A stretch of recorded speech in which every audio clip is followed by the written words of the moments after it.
Hello everyone, very welcome to our channel online GS by Diwakar and this is Satyam Parmar. कैसे हैं आप सभी लोग? कमेंट में बताइएगा। और आज का अपना ये जो सेशन है, और इसमें अपन लोग डिस्कस कर रहे थे यूजीसी नेट के पीवाईक्यूज। और इससे पहले कई सारे पीवाईक्यूज अपन लोगों ने कम से कम डिस्कस किए हुए हैं। 500 के करीब में पीवाईक्यूज जो कि नेट से पूछे गए उनको कंप्लीट कर लिया गया है। और इससे भी ज्यादा आपको कम से कम 3 से 4 हजार पीवाईक्यू जो कि आपके TGT, PGT, assistant professor, NET, इन सभी के जो पीवाईक्यू जो आपको अभी तक पूछे गए हैं उन सभी का आप लोगों को सॉल्व मिल चुका है। वो आपको कहाँ पे देखने को मिलेगा? ये आपको स्टडी पीवाईक्यू जो चैनल है, आपका यूट्यूब चैनल है, यहाँ पर अगर आप जाएंगे तो ये आपको पूरा सॉल्व यहाँ पे देखने को मिल जाएगा। ठीक है। और अगर आप ज्योग्राफी से संबंधित तैयारी करना चाहते हैं किसी की भी, अगर आप जो असिस्टेंट प्रोफेसर होता है, टीजीटी है, पीजीटी है या फिर नेट है, और नेट के साथ में आपको यूजीसी नेट का जो पेपर फर्स्ट होता है उसकी भी तैयारी करनी है, तो आप उसके लिए हमारा ऐप डाउनलोड कर सकते हैं, जीएस बाय दिवाकर। ये आपको मिल जाएगा प्ले स्टोर पर। ठीक है। और इसकी लिंक आप लोगों को हम डिस्क्रिप्शन में दे देंगे। और साथ में अगर आप चैनल पर नए हैं तो आप इसको सब्सक्राइब कर लेंगे एंड अपने फ्रेंड्स को शेयर कर देंगे। ठीक है। तो ये हो गया छोटा सा इंट्रोडक्शन जो आप लोगों के लिए जरूरी है और हमारे लिए भी। अब आते हैं अपने क्वेश्चंस पर। तो चलिए क्वेश्चन पढ़िए और इनका आंसर आप लोग कमेंट में देने का प्रयास कीजिएगा, क्योंकि आपके आंसर देने से आपका क्या होता है, कंठस्थ होती हैं बातें, यानी कि जो आपकी पढ़ाई है, जो आपने पढ़ा हुआ है, वो एकदम से दिमाग में छप जाता है जब आप आंसर कमेंट करते हैं। ठीक है। तो यहाँ पे पहला क्वेश्चन ये कह रहा है कि बी आकार की घाटी निम्न में से निर्मित हुई है, किसके कारण निर्मित हुई है, ये पूछा गया है। तो बताइए यहाँ पे क्या आंसर होगा। ऑप्शंस में दिए गए हैं, हिमनदीय अपरदन की पूर्णावस्था में, या फिर नदीय अपरदन की नदी अपरदन जो चक्र होता है उसके जीर्णावस्था में, या फिर नदी अपरदन चक्र की तरुणावस्था में, या फिर शुष्क चक्र की जीर्णावस्था में। बताइए बी आकार की घाटी कब बनती है और कैसे बनती है।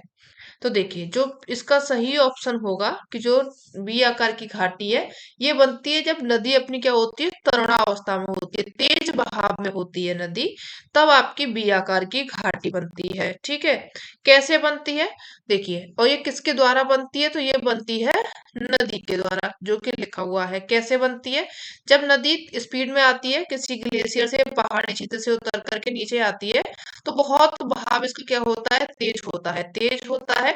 तो ये अपने साथ में क्या करती है, बहुत बड़े बड़े जो कंकड़ पत्थर होते हैं और भी जो रेत मिट्टी गाद सिल्ट ये सब होते हैं, इनको अपने साथ में लेकर के चलती है। और जो साथ में इनका जो तली होती है, जो स्थल होता है, उसको ये काटती हुई चलती है।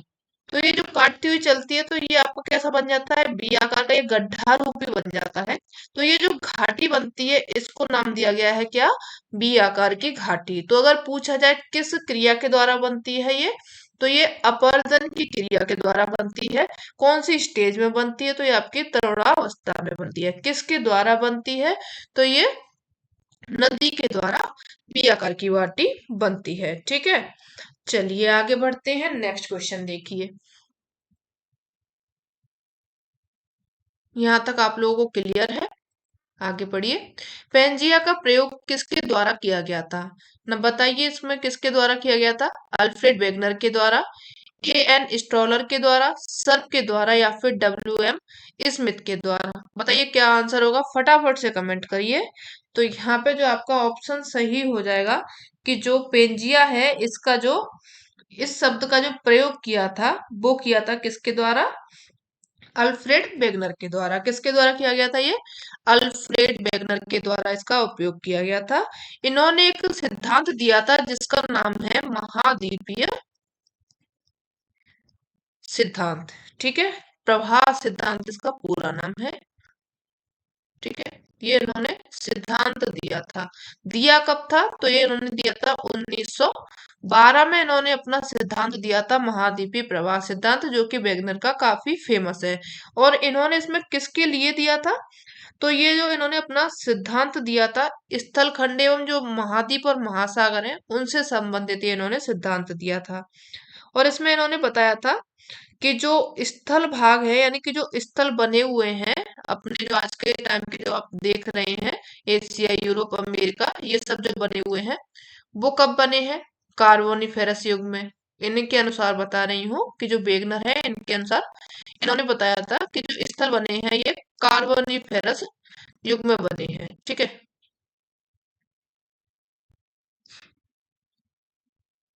युग में बने हैं। ठीक है, ये इन्होंने कहा था। और साथ में ही इन्होंने नाम भी दिया था कि जो स्थल पिंड है यानी कि जो स्थल भाग है इसको तो इन्होंने नाम दिया था क्या? पेंजिया। ये बीच वाला पार्ट था, क्या था? बीच वाला पार्ट था। और इसके पेंजिया के चारों ओर एक महासागर था बड़ा सा जिसमें पानी भरा हुआ था। और जो पानी भरा हुआ था इसको नाम दिया है इन्होंने पेंथालासा। ठीक है, इन्होंने क्या नाम दिया? पेंथालासा इन्होंने नाम दिया, जो कि महासागर का था, एक पानी वाले क्षेत्र का नाम पेंथालासा था। आगे इन्होंने पेंजिया का भी डिवीजन किया हुआ है, दो भागों में इन्होंने पेंजिया को बांटा, जिसमें जो उत्तरी भाग था इसको तो इन्होंने क्या बोला? लारेसिया बोला। क्या बोला था इन्होंने? लारेसिया। और जो आपका दक्षिणी भाग है इसने जो दक्षिणी वाला भाग है इसको बोला इन्होंने गोंडवाना लैंड। ठीक है, ये इन्होंने डिवीजन किया था किसका? स्थल खंड का, या फिर आप लोग महाद्वीप महासागर का भी बोल सकते हैं। वैसे अगर स्थल खंड का बोलेंगे तो ज्यादा अच्छा रहेगा। इन्होंने पेंजिया के दो डिवीजन कर दिए, लारेसिया एवं गोंडवाना लैंड। गोंडवाना लैंड कौन सा था? ये दक्षिण वाला एरिया हो जाएगा, और ये उत्तर वाला एरिया हो जाएगा। ठीक है, थोड़ा सा बेगनर के बारे में भी जान लीजिए कि जो बेगनर थे ये कहाँ के कौन थे? ये पहले तो ये जलवायु वेदता थे। कौन थे ये? जलवायु वेदता थे। कभी कभी आपके जो मास्टर्स वगैरह में ये पूछ लिया जाता है, तो इसलिए आप लोग इनको भी ध्यान रखिए, क्योंकि जो सीयूईटी वगैरह के एग्जाम होते हैं उनमें ये पूछे जाते हैं। जलवायु वेदता थे और कहाँ के रहे थे ये? तो ये जर्मनी के थे। ठीक है, जर्मनी के थे ये, याद रखेंगे। तो ये आपको वेगनर के बारे में कंप्लीट हो गया। अब आगे बढ़ते हैं नेक्स्ट क्वेश्चन की तरफ में। ठीक है, और यहाँ तक अगर क्लियर है तो आप लोग कमेंट में प्लीज बताया कीजिए, और सेशन कैसा लगता है आपको ये भी बताया कीजिए। ठीक है, चलिए नेक्स्ट क्वेश्चन देखिए। वेनेजुएला धारा किस महासागर में प्रवाहित होती है? प्रशांत महासागर में, हिंद महासागर में, अटलांटिक महासागर में, या फिर आर्कटिक महासागर में? अटलांटिक महासागर को ही अंध महासागर भी कहा जाता है, ये आप याद रखिएगा। तो देखिए जो वेनेजुएला की धारा है, ये एक तो इसको याद रखिएगा कि ये ठंडी जलधारा है। कैसी है ये? ठंडी जलधारा है। और ये कहाँ पे प्रभावित होती है? ये होती है आपके जो अटलांटिक महासागर है, अंध महासागर है, इसमें ये धारा प्रभावित होती है। ठीक है, चलिए आगे बढ़िए, नेक्स्ट क्वेश्चन देखिए।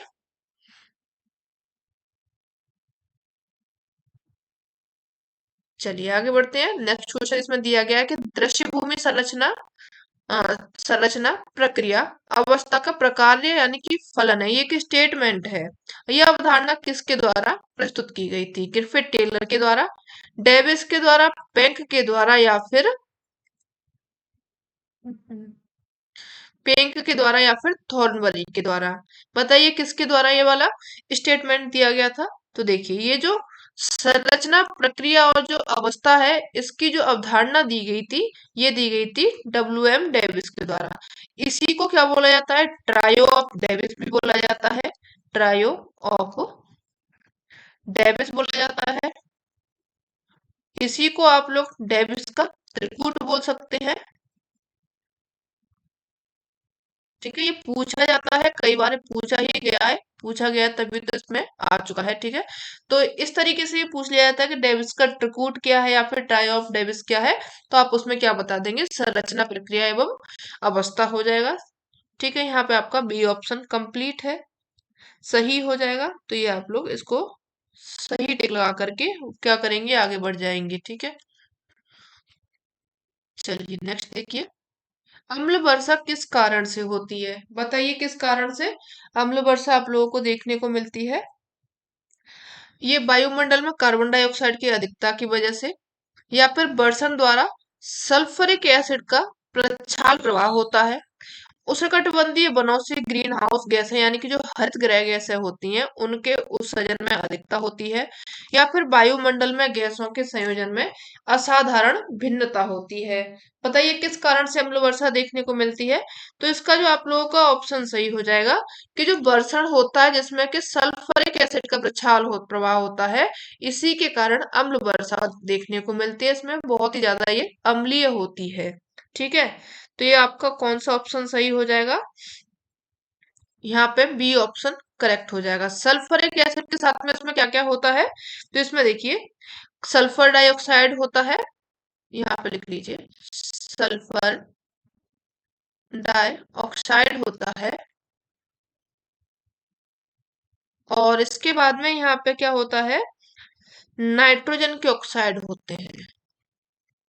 ठीक है, दोनों मिक्स होते हैं, नाइट्रोजन के ऑक्साइड्स होते हैं।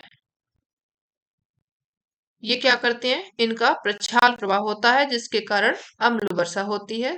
बी ऑप्शन आप लोगों के लिए करेक्ट हो जाएगा। ठीक है, चलिए आगे बढ़िए।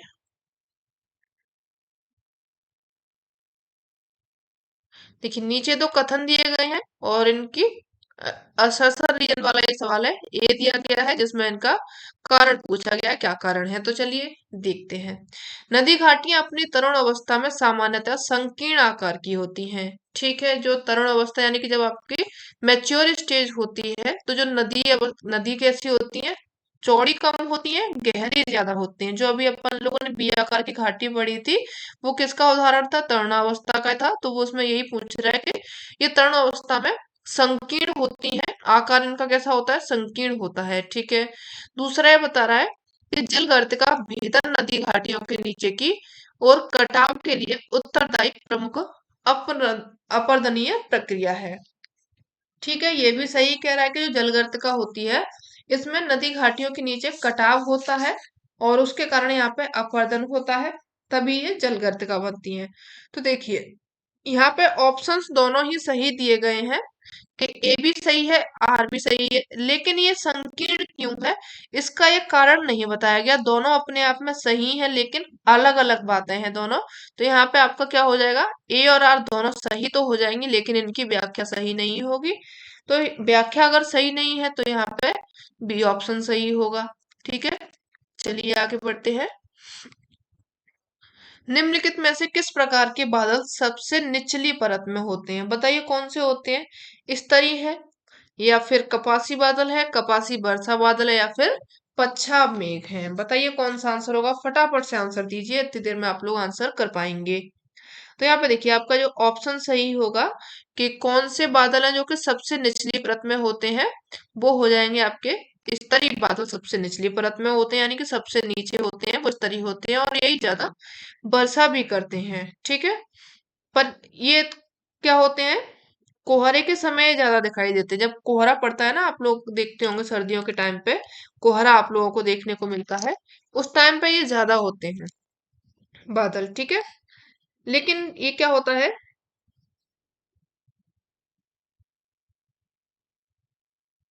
एक मिनट,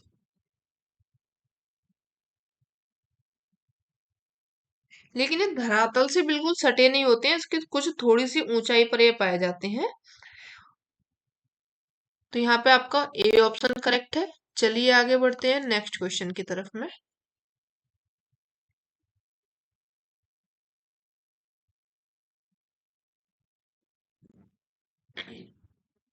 प्रदूषण शिखा परिणाम है, किसका परिणाम है? दाब प्रवणता द्वारा उत्पन्न एक प्रादेशिक वायु का तापमान के असमान वितरण का, सुप्त ऊष्मा द्वारा उत्पन्न असमानताओं का, या फिर वायु संहति के विभिन्न प्रकारों के बीच अंतर क्रिया का। बताइए प्रदूषण किसका परिणाम है? आंसर कीजिए फटाफट से। तो यहाँ पे देखिए जो प्रदूषण होता है वो क्या होता है, जो सुप्त ऊष्मा है उसके द्वारा उत्पन्न जो असमानताएं होती हैं उसके कारण आप लोगों को प्रदूषण देखने को मिलता है। तो इस हिसाब से आपका ऑप्शन जो सही होगा वो सी हो जाएगा, बाकी के सभी गलत हैं। तो चलिए आगे बढ़ जाते हैं। चलिए आगे बढ़िए। ध्रुवीय वाताग्र यानी कि जो पोलर फ्रंटल है सिद्धांत किससे संबंधित है? बताइए फटाफट से किससे संबंधित है ये जो सिद्धांत है, व्यापारिक पवन क्षेत्र की उत्पत्ति से, उष्णकटिबंधीय चक्रवात की उत्पत्ति से, टोर्नेडो की उत्पत्ति से या फिर जेट स्ट्रीम की उत्पत्ति से। बताइए किससे संबंधित है आपका ये सिद्धांत। तो ये जो सिद्धांत है ये संबंधित है जेट स्ट्रीम की उत्पत्ति से। किससे है? जेट स्ट्रीम की उत्पत्ति से संबंधित ये सिद्धांत है। डी ऑप्शन आप लोगों का करेक्ट हो जाएगा। ये जो सिद्धांत है ये दिया गया था किसके द्वारा? ये दिया गया था जे बर्कनीज। किसके द्वारा दिया गया था ये? जे बर्कनीज के द्वारा ये वाला सिद्धांत दिया गया था। ठीक है। और ये कब दिया गया था? 1918 में ये सिद्धांत दिया गया था। कब दिया गया था? 1918 में ये वाला सिद्धांत दिया गया था। ठीक है। यहाँ पे देखिए, अगर यहाँ पे तो ये देखिए जेट स्ट्रीम दिया गया है, लेकिन कभी आपको घुमाने के लिए इसमें शीतोष्ण चक्रवात भी दे सकता है, और पोलर फ्रंट यानी कि जो ध्रुवीय वाताग्रह, या फिर इसको शीतोष्ण चक्रवात के नाम से भी जाना जाता है। तो ये भी आप लोग याद रखेंगे। ठीक है। शीतोष्ण चक्रवात सिद्धांत भी इसको कहा जाता है।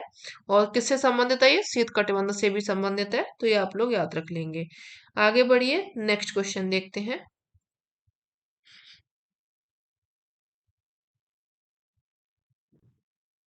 प्रवालद्वीप वलय एटोल किसकी भिन्न अवस्थाओं में से एक है? प्राकृतिक जलाशय की, दबाव तंत्र की, प्रवाल विकास की, या फिर महासागर में कार्बन कुंड का विकास। बताइए किससे संबंधित है ये। तो जो प्रवाल द्वीप वलय होता है, एटॉल होता है, ये संबंधित है प्रवाल विकास से। ठीक है। किससे होता है ये? प्रवाल विकास से होता है। तो यहाँ पे आप लोगों का ऑप्शन जो करेक्ट हो जाएगा वो कौन सा हो जाएगा? ये आपका सी ऑप्शन करेक्ट है, बाकी के सभी गलत हो जाएंगे। आगे बढ़ते हैं। सूची एक को सूची दो से मिलाना है। यहाँ पे भूआकृतिक प्रदेश दिए गए हैं और साथ में उनकी पहाड़ियां दी गई हैं। तो देखिए पहले नंबर पे यहाँ लिख लेते हैं, जिससे आपको दिखाई देगा। अरावली दिया गया है। द्वारा में आपको कर्नाटक पठार दिया गया है। कर्नाटक पठार दिया गया है। इसके बाद में सतपुड़ा पर्वत दिया गया है। ठीक है। और इसके बाद में आप लोगों को हिमालय दिया गया है। चलिए अब नीचे देखते हैं किसकी श्रेणी है, कौन सी है, कहाँ पे है। बताइए आप लोग फटाफट से आंसर कीजिए कि जो अरावली श्रेणी है इसमें आपको क्या देखने को मिलेगा?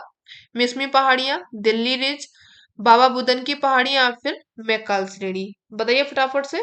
तो यहाँ पे देखिए जो अरावली श्रेणी है यहाँ पे आप लोग लिख लीजिए दिल्ली रिज को। कौन सा हो जाएगा? सेकंड हो जाएगा। यहाँ लिख लीजिए।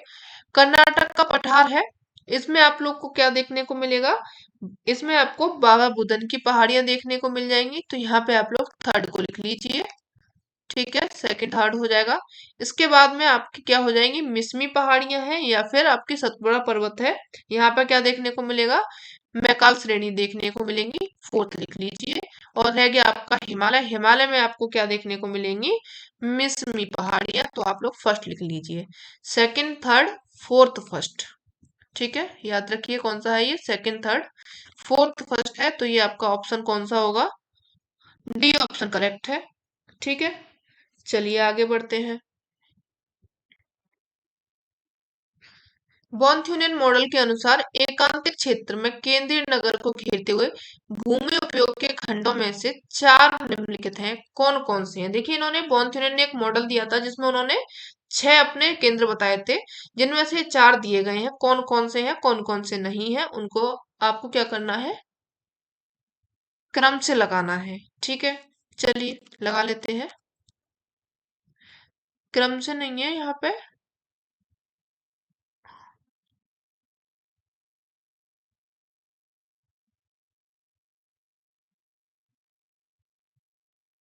केंद्रीय नगर के चारों ओर घेरते हुए भूमि उपयोग के खंडों में से चार निम्नलिखित है। हाँ तो इनको लगाना है आप लोगों को। चलिए पहले यहाँ पे ईंधन लकड़ी एवं काष्ठ दिया गया है। उसके बाद में गहन सस्य कृषि दिया गया है। उसके बाद में सस्य कृषि, और उसके बाद में बाजार बागवानी और ताजा दूध वाली कृषि दिया गया है। तो यहाँ पे देखिए सबसे पहले कौन सी कृषि करेंगे बॉन थ्यूनेन के अनुसार। तो उन्होंने ये जो दूध वगैरह होता है, बागवानी होता है, साग सब्जी होता है, ये बहुत जल्दी खराब होने वाली चीज है। तो इन्होंने बहुत नजदीक रखा था केंद्र के। तो पहले नंबर पर आपका क्या हो जाएगा? बाजार बागवानी हो जाएगा, तो यहाँ पे आप लोग फोर्थ लिख लीजिए। ठीक है। और इसके बाद में उन्होंने ईंधन और काष्ठ को रखा था, क्योंकि जो घरों में रहने वाली लेडीज हैं उनको खाना बनाने के लिए ईंधन की आवश्यकता पड़ती है, तो वो उन्होंने थोड़ा सा पास में रखा था, तो यहाँ पे फर्स्ट लिख लीजिए। इसके बाद में उन्होंने जो रखा था वो हो जाएगा आपका जो गहन कृषि वाला क्षेत्र है, तो यहाँ पे आप लोग थर्ड लिख लीजिए, सेकंड लिख लीजिए। और इसके बाद में शस्य कृषि जो परती भूमि होती है जहाँ पे चारागाह वगैरह होता है, इसको उन्होंने फोर्थ पे रखा था। ठीक है। तो यहाँ पे आप लोग थर्ड को लिख लीजिए। तो यहाँ पे fourth, first, second, third option हो जाएगा। चलिए देखते हैं कौन से में ये वाला ऑप्शन दिया गया है। Fourth, first, second, third, C option आप लोग का करेक्ट हो जाएगा। ठीक है।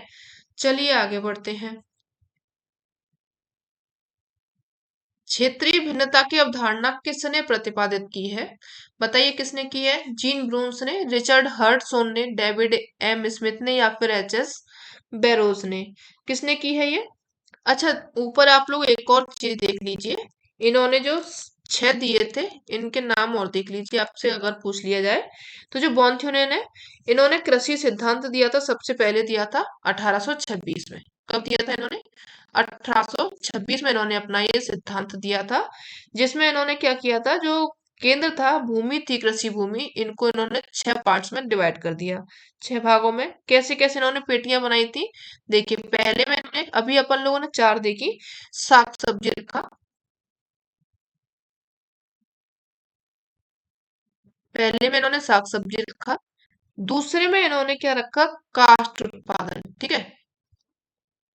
काष्ठ उत्पादन रखा।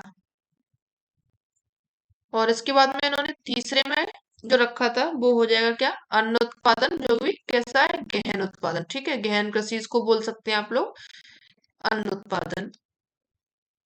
इसके बाद में इन्होंने चौथे में जो रखा था वो हो जाएगा आपका क्या? चारागाह और जो बढ़ती भूमि है वो इन्होंने चौथी में रखी थी। ठीक है, बढ़ती भूमि हो जाएगी। पांचवे में इन्होंने जो रखी थी वो हो जाएगी आप लोगों की क्षेत्र पद्धति, जहां पे आप लोग 2-3 तरीके की फसल कर सकते हैं। और इसके बाद में इन्होंने छठवें नंबर पे जो लास्ट में रखा था वो इन्होंने पशुपालन को रखा था। ठीक है। इनकी छह छह की छह पेटियां हैं, जो कि आपके लिए काफी इंपॉर्टेंट है, तो आप इनको याद कर लीजिएगा। चलिए आगे बढ़िए, नेक्स्ट क्वेश्चन देखेंगे। क्षेत्रीय भिन्नता की अवधारणा किसने प्रतिपादित की थी? बताइए फटाफट से, किसने की थी? तो देखिए, इसका जो आंसर सही होगा, जीन ब्रून्स, रिचर्ड हार्टसॉन, डेविड स्मिथ, या फिर एच एस बैरोज। तो यहाँ पे जो आपका ऑप्शन सही है, रिचर्ड हार्टसॉन, ऑप्शन बी आप लोगों के लिए करेक्ट हो जाएगा। इन्होंने ही क्या किया था? प्रादेशिक भूगोल की या फिर क्षेत्रीय भिन्नता की इन्होंने अवधारणा दी थी। ठीक है।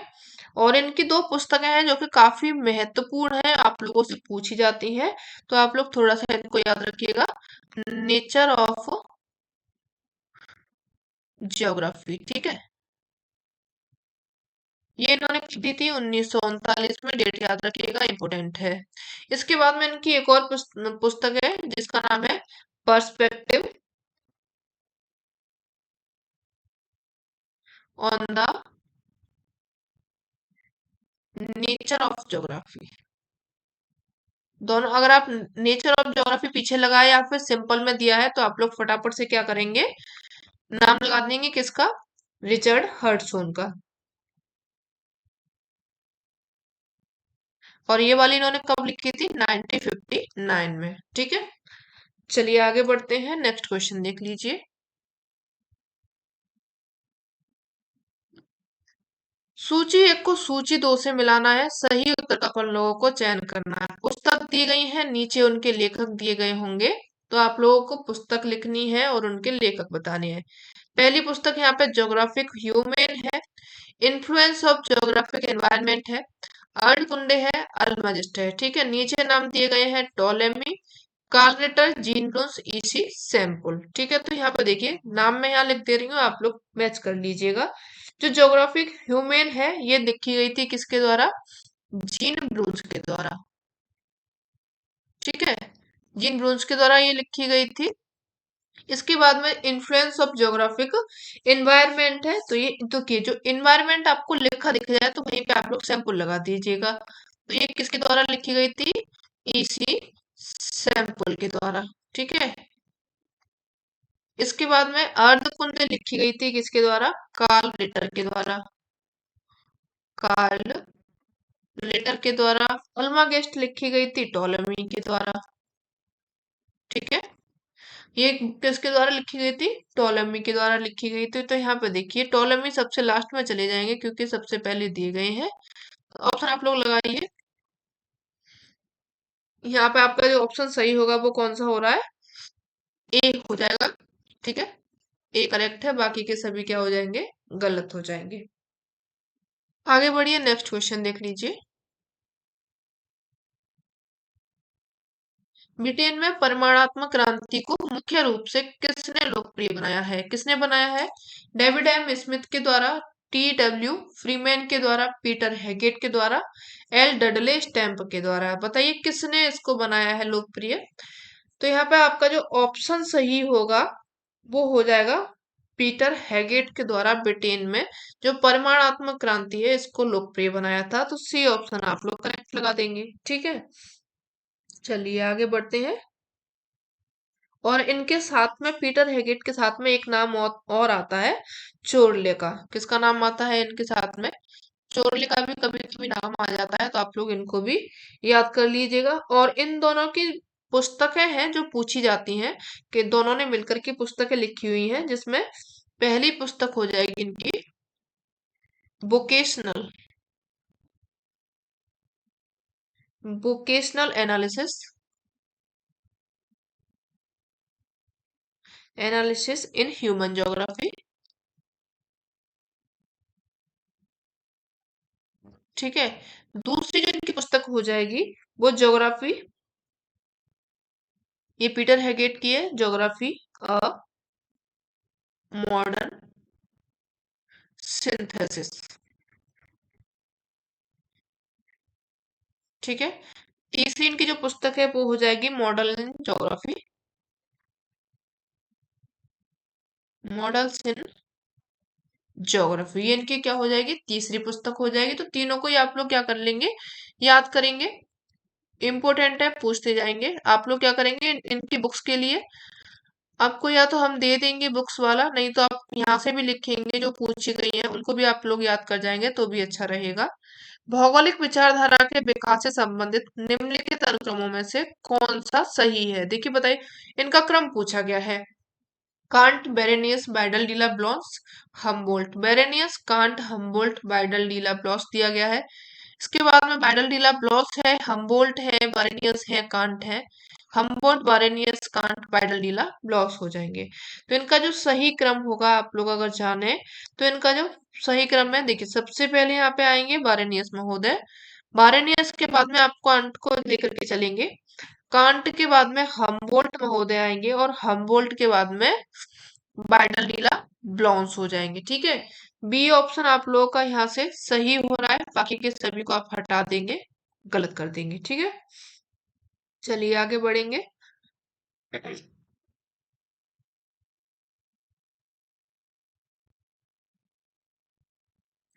भारत में किसी प्रदेश का अधिवास प्रतिरूप प्रभावित होता है? जो भारत है वहां पे जो अधिवास है जहां पर लोग वास करते हैं, प्रवास करते हैं, उनका जो प्रतिरूप प्रभावित होता है वो किससे होता है? सामाजिक अवसंरचना के द्वारा, भौतिक संलग्नता के द्वारा, जनसंख्या वृद्धि दर के द्वारा, या फिर कृषि पद्धतियों के द्वारा। बताइए किसके द्वारा होता है? तो देखिए अपना भारत एक जो देश है वो कैसा देश है? कृषि प्रधान देश है। कैसा है अपना देश?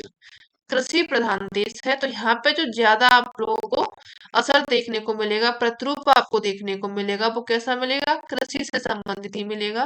तो यहाँ पे क्या हो जाएगा आप लोगों का? ऑप्शन डी सही हो जाएगा। ये कृषि पद्धतियों के द्वारा क्या होगा? अधिवास प्रतिरूप भारत में प्रभावित होता है। ठीक है, इतना क्लियर है आप लोगों को? कमेंट में बताइएगा। आगे बढ़िए।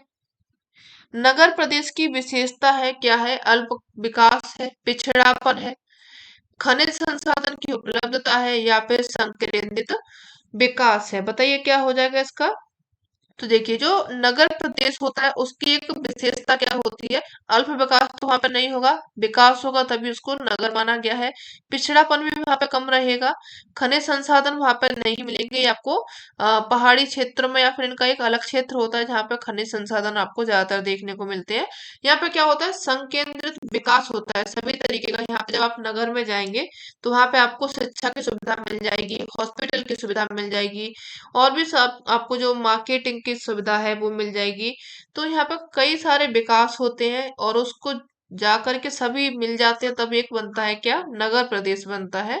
तो इसमें क्या होता है, संकेंद्रित विकास होता है। ठीक है, चलिए आगे बढ़ते हैं। भारत में 1991 से लेकर के 2001 के बीच में दशकीय वृद्धि दर पूछी गई है, कितनी रही थी 1991 से 2001 के बीच में। तो देखिए ये जो 10 की वृद्धि दर रही थी वो कितनी रही थी 1991 से, 21.34% 10 की वृद्धि दर रही थी। अगर पूछी जाए 2001 से लेकर के 2011 के बीच में 10 की वृद्धि दर कितनी रही है, तो यहाँ पे जो 10 की वृद्धि दर हो जाएगी वो 17.70%। 10 की वृद्धि यानी कि 10 साल में जनसंख्या में कितना बढ़ी बढ़ोतरी हुई है। ठीक है, तो इस हिसाब से इसको देख करके ये कम है डेटा। चलिए आगे बढ़ते हैं, नेक्स्ट क्वेश्चन देखिए। किसी स्थान की केंद्रीयता किसके आधार पर निर्धारित होती है, बताइए। उसकी परिवहन प्रणाली के आधार पर, उसका प्रशासनिक स्तर पर, या फिर उसकी प्रक्रियात्मक सुदृढ़ता पर, या फिर शैक्षिक संस्थाओं की संख्याओं पर, किस पर निर्धारित होती है, फटाफट से आंसर कीजिए। तो इसके जो देखिए केंद्रीयता निर्धारित होती है वो होती है उसके परिवहन प्रणाली के आधार पर। ठीक है, जो आपने कई सारे मॉडल पढ़े होंगे जिसमें बॉन-थ्योरियन का मॉडल है और भी जो बीबर का मॉडल है, ये सभी किस पर बनाए गए हैं, परिवहन के लिए बनाए गए हैं, और इन्हीं को आधार रखा गया है और इन्हीं को केंद्र में मान करके इन्होंने अपना मॉडल दिया हुआ है। ठीक है, कि जहां से इनको परिवहन सुविधा हो और चारों तरफ में इनकी रोड्स जा रही हो, चारों तरफ में लिंक बना हो, तो यहाँ पर केंद्रीयता किसको रखा जाता है, परिवहन को रखा जाता है। तो ए ऑप्शन आप लोगों का करेक्ट हो जाएगा, बाकी क्या हो जाएंगे, गलत हो जाएंगे। क्यों, यहाँ पे देखिए जो ये केंद्र होता है ये एक बड़ा शहर होता है, इसके आसपास में छोटे छोटे एरिया बनाते हैं, नगर होते हैं, कस्बे होते हैं, फिर उसके बाद में गांव वगैरह होते हैं। तो इन सभी के लिए एक लिंक रोड होना चाहिए, इसीलिए क्या होता है केंद्र में परिवहन को रखा जाता है। आगे बढ़िए। रिमलैंड सिद्धांत के प्रतिपादक हैं, इनका नाम पूछा गया है। मैकिंडर है, स्पाइकमैन है, मोंकहाउस है, या फिर हर्टसोन है, कौन हो जाएंगे रिमलैंड के प्रतिपादक। तो यहाँ पे जो रिमलैंड है इनके प्रतिपादक हो जाएंगे स्पाइकमैन। बी ऑप्शन आप लोगों के लिए करेक्ट हो जाएगा। इन्होंने जो अपनी थ्योरी दी थी वो कब दी थी, 1944 में। कब दी थी इन्होंने, 1944 में दी थी, 1944 में दी थी, अपनी थ्योरी दी थी। और इन्होंने एक पुस्तक लिखी थी शांति का भूगोल, जिसमें उन्होंने अपना सिद्धांत दिया था। क्या दिया था, सिद्धांत दिया था। पुस्तक कौन सी थी, शांति का भूगोल। ठीक है, ये इन्होंने अपनी एक पुस्तक लिखी थी जिसमें इन्होंने अपना सिद्धांत दिया, कौन सा, रिमलैंड, इन्होंने ये सिद्धांत दिया था। चलिए आगे बढ़िए। और इनका जो सिद्धांत है, मैकिंडर का जो सिद्धांत है हार्टलैंड थ्योरी, उसी के इर्द गिर्द में घूमता हुआ रिमलैंड इन्होंने बताया था। तो ये आपका जो थ्योरी वाला सेशन शुरू करने वाले हैं हम 25 से, जो कि बिल्कुल फ्री रहने वाला है और आपको ऑनलाइन जीएस बाय दिवाकर पर आपको देखने को मिल जाएगा। वहां पे सभी थ्योरीज कंप्लीट करेंगे, टोटल 60 के करीब थ्योरीज हैं जो कि हम कंप्लीट करने वाले हैं। तो आप लोग चैनल पर बने रहिएगा, अपना प्यार जरूर बनाइएगा। चलिए आगे बढ़ते हैं। भारत में ग्रामीण विकास के लिए निम्नलिखित में से कौन सा मॉडल उपयुक्त है, कौन सा है ग्रामीण विकास के लिए, ट्रक रेलवे, नौप्रेषण बैलगाड़ी, या फिर बैलगाड़ी ट्रक रेलवे जलयान, या फिर रेलवे जलयान वायु परिवहन फिर बैलगाड़ी है, या फिर बैलगाड़ी रेलवे वायु परिवहन एवं जलयान। बताइए कौन सा है, कौन सा मॉडल उपयुक्त होगा। तो यहाँ पे देखिए जो मॉडल उपयुक्त होगा, इनका जो विकास हुआ है मॉडल्स का, तो सबसे पहले बैलगाड़ी का यूज था, उसके बाद में ट्रक आए, उसके बाद में रेलवे, और अब ज्यादातर जो विकास हो रहा है, जो भी आयात निर्यात होता है वो जलयान के द्वारा ज्यादा होता है। तो यहाँ पे क्या हो जाएगा, बी ऑप्शन आपके लिए करेक्ट हो जाएगा। ये एक क्रम के रूप में पूछा गया था कि किस तरीके से भारत में जो आयात निर्यात का है, या फिर जो आपके गांव से लेकर के शहर को जाने वाले या अदर देशों में जाने वाले जो साधन है जिनकी व्यवस्था बढ़ती गई है, किस तरीके से बढ़ी है, इसका क्रम पूछा है इसमें। ठीक है, चलिए आगे बढ़ते हैं।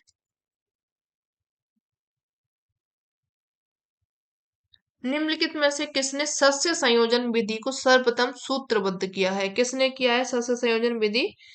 नेल्सन ने, रफीउल्लाह ने, दोई ने, या फिर बीबर ने? तो ये जो सस्य संयोजन विधि है, इसको सबसे पहले जो दिया था वो दिया था बीबर के द्वारा।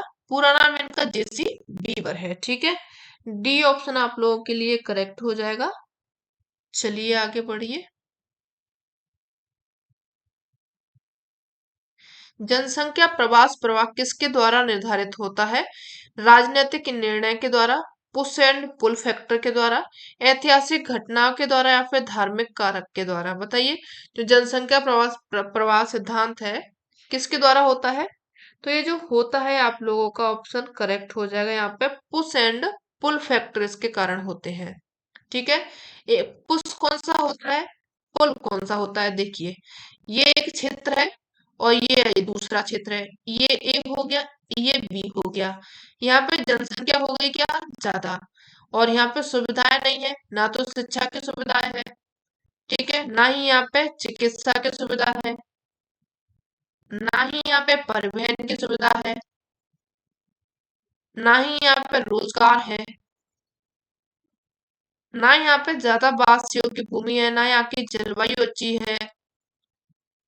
ठीक है, ना यहाँ की क्या है, जलवायु अच्छी है। तो यहाँ पे इंसान रहना पसंद करेगा? ना ही यहाँ की मिट्टी इतनी अच्छी है कि वहां पे कृषि भी हो सके। तो अब ये इंसान के लिए रहने योग्य भूमि तो नहीं है, तो अब वो यहाँ से क्या करेगा, दूसरी जगह जाएगा जहाँ पे इसको क्या मिल रहा है, ये सभी सुविधाएं मिल रही है। यहाँ पे शिक्षा मिल रही है, चिकित्सा की भी सुविधा मिल रही है, परिवहन भी मिल रहा है, यहाँ पे रोजगार भी मिल रहा है इसको, और यहाँ पे रहने के लिए जमीन भी, जगह भी मिल रही है, साथ में इसको जलवायु मिल रही है, ठीक, और कृषि मिल रही है, यानी कि वो कुछ कमा खा रहा है, अपना अपना पेट भर रहा है, इतनी उसको सुविधा मिल रही है। तो ये देखिए, जहां पे इसको सुविधाएं नहीं मिल रही हैं, जहां से चला जा रहा है, तो ये जो जाने वाली जगह है इसको तो बोला जाएगा क्या, पुश फैक्टर। ठीक है, और यहाँ पे ये गया है, जहां पर ये रह रहा है, इसको बोलेगा क्या, पुल फैक्टर। ठीक है, तो ये पुल और पुश क्या होता है आप लोग समझ गए होंगे। चलिए अब आगे बढ़ते हैं, नेक्स्ट देखते हैं।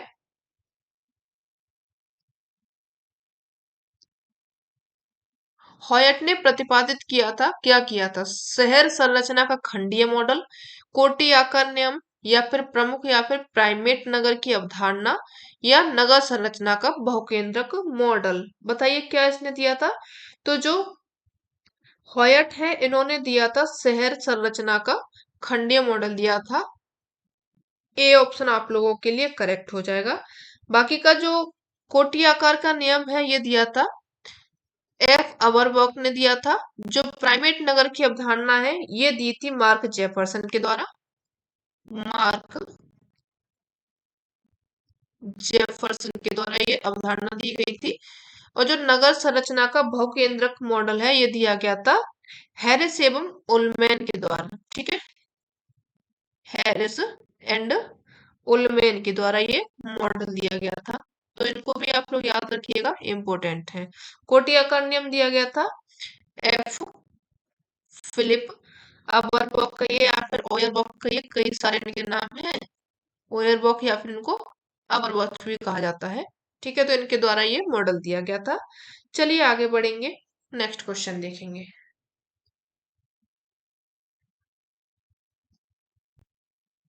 सूची एक को सूची दो से अपन लोगों को मिलाना है, जहां पर राज्य दिए गए हैं और उनके लोहे अयस्क का संचित भंडार दिया गया है। कौन से राज्य में कितना लोहे अयस्क है और उसका भंडार कितना है, ये इसमें पूछा गया है। देखिए, उड़ीसा दिया गया है, झारखंड है, मध्य प्रदेश है एवं राजस्थान है, और इनके भंडार दिए गए हैं 0.7%, 18%, 26%, 22%। ठीक है, तो देखिए यहाँ पे आप लोग लिख लीजिए, थोड़ा सा दिख रहा है। चलिए, उड़ीसा है, उड़ीसा में आप लोगों को देखने को मिलेगा 22%। 22 कहाँ पे है, फोर्थ में है, तो यहाँ पे आप लोग फोर्थ लिख लीजिए। इसके बाद में झारखंड हो जाएगा, झारखंड में 26% देखने को मिलेगा, तो यहाँ पे आप लोग थर्ड लिख लीजिए। ठीक है। और इसके बाद में मध्य प्रदेश आता है, मध्य प्रदेश में 18% है, तो वो आपका सेकंड हो जाएगा।